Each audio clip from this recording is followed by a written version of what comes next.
Não importa o momento da vida em que você se cansou.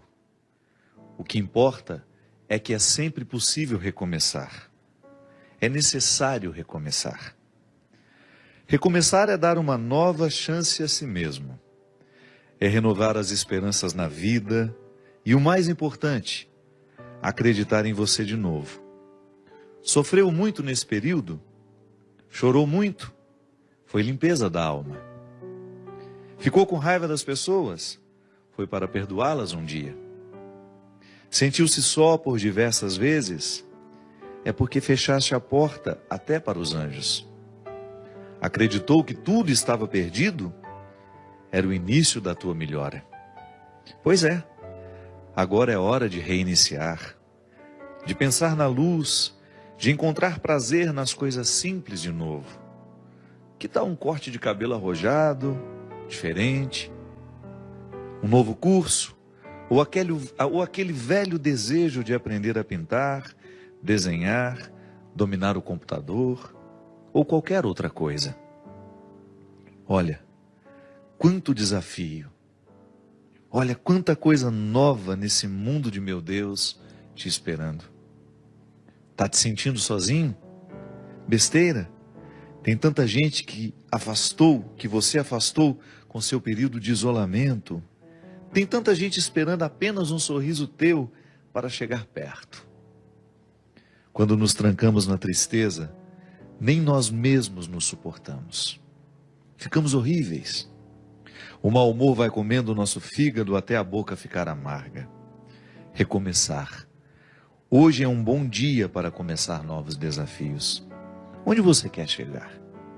Ir alto? Sonhe alto. Queira o melhor do melhor. Queira coisas boas para a vida. Pensando assim, trazemos para nós aquilo que desejamos. Se pensamos pequeno, coisas pequenas teremos. Já se desejamos fortemente o melhor e principalmente lutarmos pelo melhor, o melhor vai se instalar na nossa vida. E é hoje o dia da faxina mental. Joga fora tudo que te prende ao passado, ao mundinho de coisas tristes, fotos, peças de roupa, papel de bala, ingressos de cinema, bilhetes de viagens e toda aquela tranqueira que guardamos quando nos julgamos apaixonados. Jogue tudo fora, mas principalmente esvazie seu coração. Fique pronto para a vida, para encontrar de novo o amor. Lembre-se, somos apaixonáveis. Somos sempre capazes de amar e ser amados. Amar muitas vezes, muitas pessoas. Afinal de contas, nós somos o amor. Porque sou do tamanho daquilo que vejo, e não do tamanho da minha altura.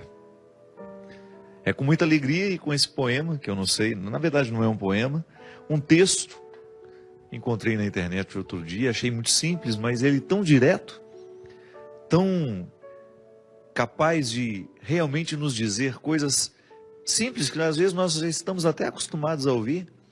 Eu gosto sempre de dizer que às vezes a palavra que transforma a nossa vida não é a palavra ordinária, é aquela palavra ordinária dita no momento certo e da maneira certa.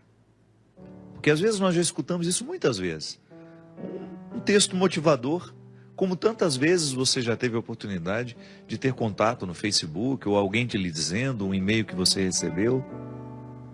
Autores desconhecidos, né? Porque esses textos chegam, às vezes chegam assinados pelo Drummond de Andrade, mas não foi ele que escreveu.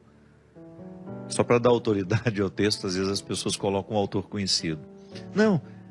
É um texto que qualquer pessoa poderia ter escrito no momento em que ela pensou a própria vida, a dinâmica da própria vida. Mesmo que você não seja um literato, é possível que você já tenha pensado tudo isso ali. Mas de repente aquela palavra dita no momento certo, quando você escuta aquilo no momento correto, ela tem um poder transformador sobre nós impressionante.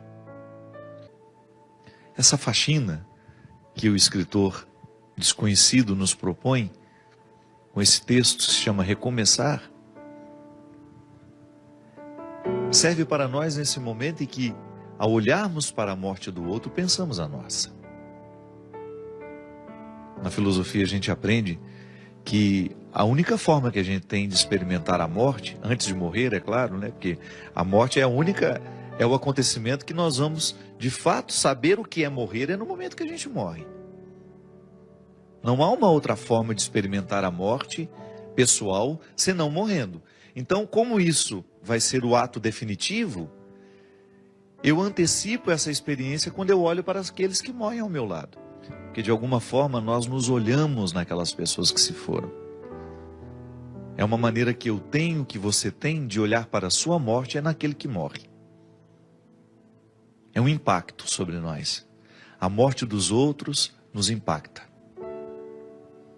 E ao olhar, ao sentir esse impacto, é natural que você também passe a sua vida a limpo. Ah, padre, mas eu não ando de avião. Mas você também corre os riscos diários. A vida é perigosa, ela é sempre perigosa. Viver é perigoso, como dizia Guimarães Rosa, na introdução do seu Grande Sertão Veredas. Viver é perigoso. É sempre uma peleja, é sempre uma luta diária para a gente sobreviver. Eu vou atravessar a rua, eu corro risco de ser atropelado. Eu vou pegar um carro, vou para a estrada, eu corro risco de sofrer um acidente. Tudo é perigoso. Mas eu não falo desse perigo que você... Não é para virar uma neurose em nós isso. A gente precisa viver com a boa fé, né? A primeira experiência de fé que nós fazemos é essa, é a natural. Não é uma experiência sobrenatural. Eu confio no outro.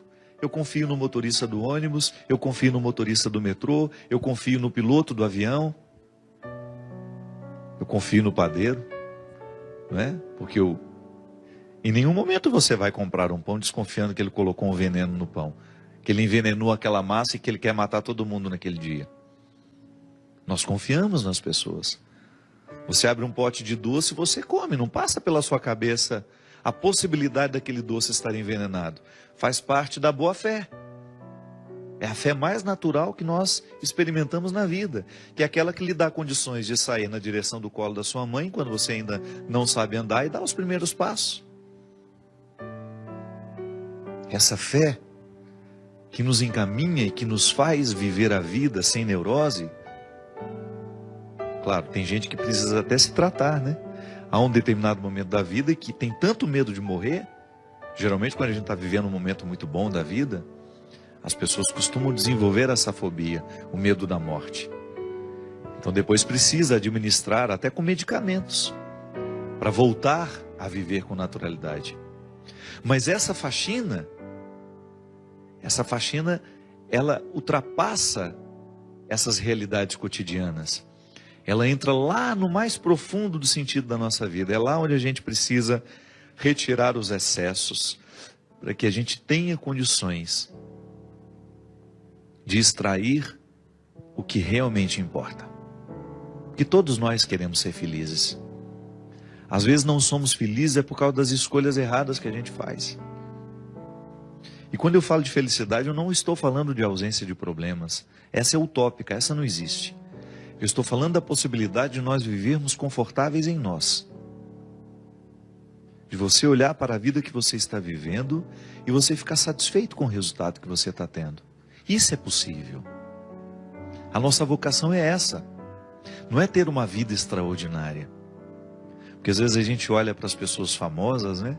A gente fala, nossa, que vida extraordinária deve ter aquela pessoa. Nada. Quando ela chega em casa, quando ela está a sós com ela, com as pessoas que fazem parte do mundo dela, aquilo é absolutamente ordinário como a vida de todo mundo. Os palcos não são eternos. Aquele astro do cinema que você vê brilhando na tela, olha o que aconteceu com ele. Um homem que ganhou Oscar, um homem que ganhou inúmeros prêmios ao longo da sua vida e de repente não consegue administrar a infelicidade do momento, ou não soube administrar o sair de cena, porque isso também é perigoso. Ninguém está livre de perder o sentido da vida.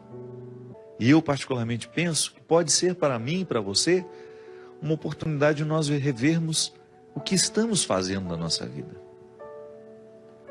Às vezes a gente corre demais, às vezes a gente se expõe Há um contexto de tanta necessidade, que a gente acaba morrendo antes da hora. Talvez esteja numa época em que as pessoas estejamos vivendo uma época em que as pessoas precisarão simplificar as suas vidas. Tamanha a complexidade do mundo. O mundo é cada vez mais complexo, minha gente. Porque quanto mais ele facilita a nossa vida, mais complexo ele fica. Porque ele gera possibilidades.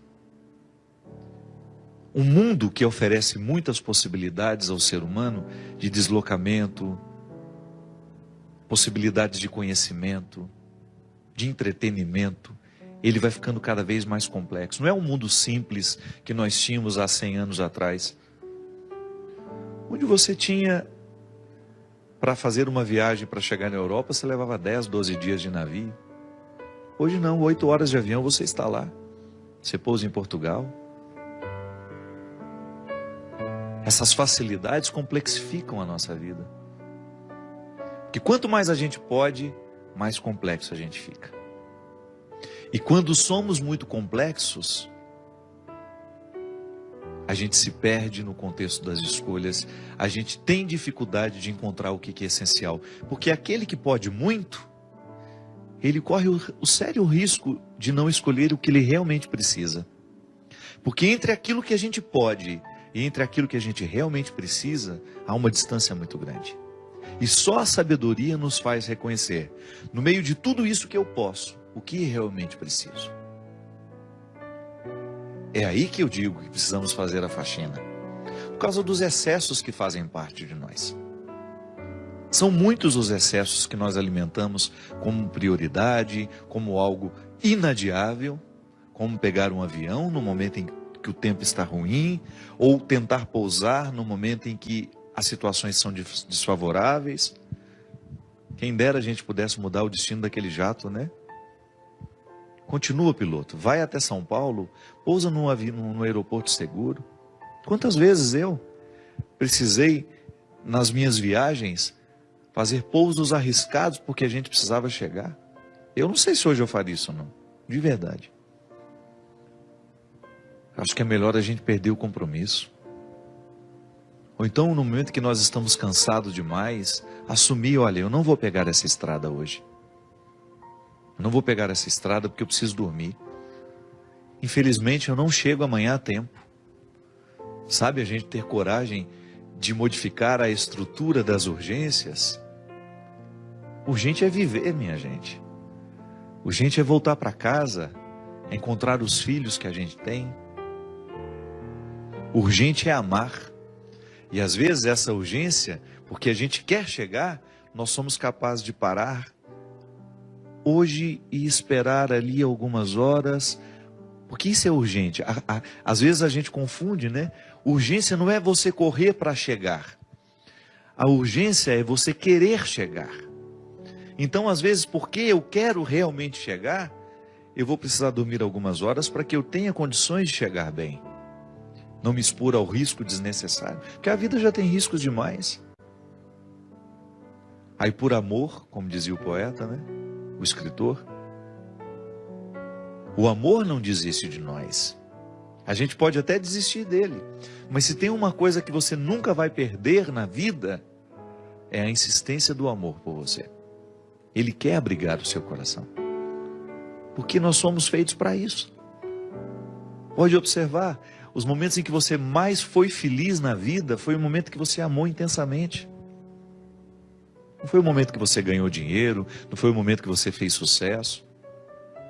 Mesmo porque o dinheiro e o sucesso, essas coisas só têm sentido se você tem pessoas que te amam ao seu lado.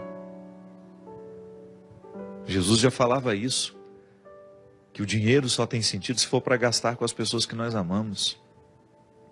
Então de nada vale você ter construído toda uma estrutura se lhe faltam pessoas que ajudem a significar essa estrutura construída. Isso é urgente. É você administrar a sua vida para que você tenha condições de estar mais tempo ao lado dos que você ama. Eu me lembro que há uns 3, 4 anos atrás, não sei se foi na Suécia ou na Suíça, em que as pessoas estavam escolhendo ganhar menos e viver melhor. como é que ganhavam menos? Diminuíam um tanto do trabalho que fazia. Porque é assim mesmo, chega um momento em que você descobre que o essencial, o que realmente importa, se opõe muito ao jeito como nós vivemos. Então eu quero estar ao lado dos meus filhos, eu quero vê-los crescer, então eu tenho que diminuir o tanto que eu trabalho. Eu tenho que abrir mão de alguma coisa. É que, na verdade, a sociedade de consumo nos coloca dentro de um movimento que a gente não sabe onde vai parar. É uma pergunta que às vezes a gente nem se faz. Quanto eu custo todo mês? E esse quanto eu custo não fecha. Se você quiser custar cada vez mais, é só você ir agregando situações complexas. É só você ir agregando mais realidades que de repente o mundo lhe ofereça. Você pode. Então você vai incrementando a sua vida de um jeito. Uma casa aqui, uma casa ali, um apartamento aqui, isso ali, 2 carros. E você vai multiplicando o seu gasto e você vai perdendo o direito de desacelerar. Ou então as pessoas que são dependentes de você. Às vezes é assim mesmo. É tanta gente que depende de nós que a gente não tem o direito nem de adoecer. Aí é a hora de você distribuir as responsabilidades, né? Olha, o bem-sucedido, né, de uma casa, você corre o risco de viver a vida inteira sendo aquele que vai suprir as necessidades de todos. Porque todo mundo olha para ele como se ele tivesse a obrigação de dar conta da vida financeira de todo mundo dentro daquela casa. Distribuir bem essas realidades, essas responsabilidades, para você ter condições de fazer essa sua faxina.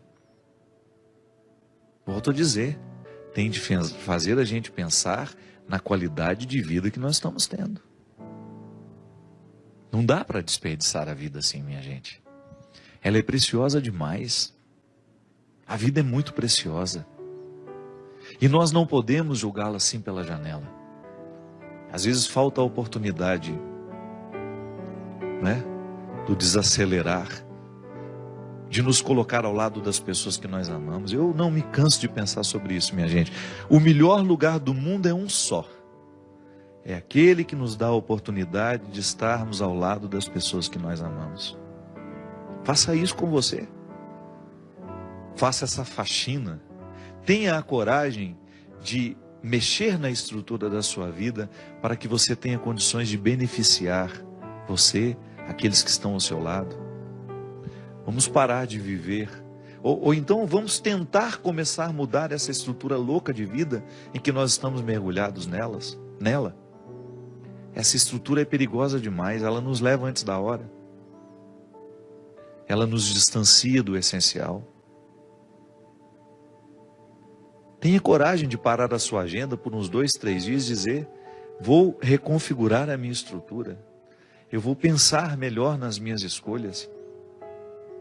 Vou cuidar um pouco mais do meu coração. Vou dar um pouco mais de oportunidade ao meu coração para ser inteiro. Não é? Porque às vezes a gente vai vivendo tão esfacelado, e aí a tristeza vem e a gente não sabe porquê, a angústia chega, a gente não sabe porquê. Porque no fundo, nós sabemos que escolhemos errado. No fundo, o coração se acusa. Em última instância, seremos levados a um tribunal, onde nós seremos réu e juiz. E lá, a sentença será dada por nós mesmos. Como se fôssemos 2 personagens num único momento. Eu sou o réu, eu sou o juiz. E ali eu terei de dizer a mim mesmo, ao juiz que sou, o réu diz ao juiz o que fez da própria vida e escutará do juiz a sentença. Se estaremos condenados ou se estaremos libertos. Porque o que nos aprisiona e o que nos liberta é a nossa consciência. É quando a gente deita a cabeça no travesseiro e consegue dormir com aquilo que escolheu viver, com aquilo que escolheu ser. Esse é o julgamento que todos nós deveríamos enfrentar diariamente. No dia de hoje, como foi que eu vivi? Mereço ser absolvido? Ou mereço uma condenação? Não uma condenação que me reifique, que me paralise. Não. Uma condenação que me permita refletir e me fazer melhor para assumir o dia de amanhã com um pouco mais de sabedoria, com um pouco mais de inteligência.